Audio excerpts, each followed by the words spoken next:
Од 15 часот па се до полноќ, ХИВ караванот вчера со 9 часа забава на градскиот плоштад во Кичево.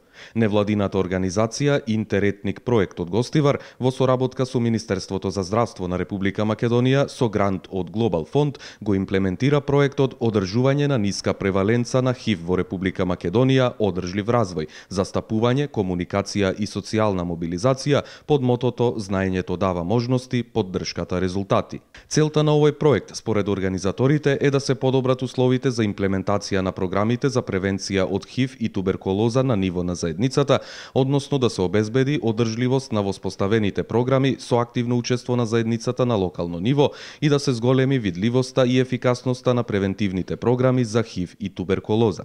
Во вашиот град се имплементираат две програми за одржување на ниска преваленца. Една е СР програмата и една е ХР програмата. Едната програма, Harm Reduction, се имплементира од страна на Црвениот крст од Кичево, а другата програма, сексуални работници, се имплементира од страна на HELP, граѓанската организација HELP од Гостивар. На граѓаните им беа делени и информативни брошури со програмите кои се имплементираат во општина Кичево, а во 9 часа забава продефилираа неколку диџеи, локални музички групи, како и театарска група на Црвениот крст од Охрид.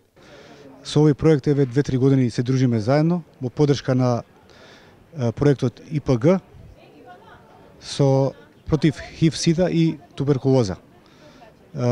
Се надевам дека ќе си поминеме убаво, со добра музика, со добро расположение, добра забава. Во рамките на проектот вклучени беа 12 општини во кои се имплементираат програмите за превенција од ХИВ и туберкулоза во време траење од 5 години, и тоа најпрво започнувајќи од 2012 година во Гостивар, потоа во 2013 година во Тетово, Охрид и Битола, во 2014 во Струмица и Штип, 2015 во Кавадарци и Куманово и во 2016 година во Скопје, Кичево, Велес и Прилеп.